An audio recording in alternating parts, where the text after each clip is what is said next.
J'ai eu beaucoup d'avis négatifs sur le fer à souder Parkside. J'ai donc voulu creuser un peu et tu vas voir que j'ai eu raison de le faire. Pour le démonter, c'est facile, 4 vis cruciformes sont cachées par des petits caoutchoucs noirs. On accède donc facilement à la carte électronique alimentée en 230 volts par l'intermédiaire de l'interrupteur. Et puis on repart en 3 fils pour alimenter la résistance du fer. Il ne reste plus qu'à faire sauter le bouton du potentiomètre et à dévisser son écrou.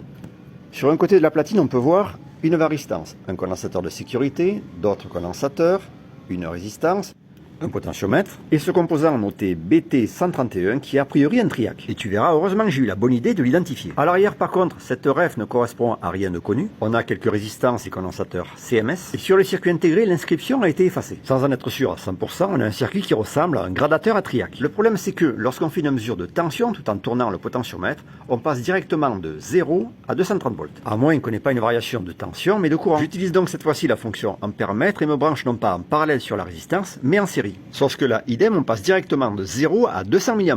Pour résumer, on n'a pas vraiment de réglage de température. Et là, c'est pas terminé. Quelques jours plus tard, plus de chauffe. En redémontant, j'ai assez facilement détecté le problème. Le triac a explosé. J'ai vraiment eu du flair de relever la référence. Bon, ça va, quelques euros pour 5 pièces. S'il y a que ça, c'est pas très grave. Allez, c'est parti. Je dessoude l'ancien avec un peu de tresse. On repère bien le sens avant de l'enlever. C'est sûr, l'ancien ne devait pas triaquer très bien. Ben quoi? Si ça existe le verbe triaquer. Regarde sur ton Becherel, tu verras. Je triaque, nous triacons. Bref, c'est bon, c'est ressoudé, on va pouvoir essayer.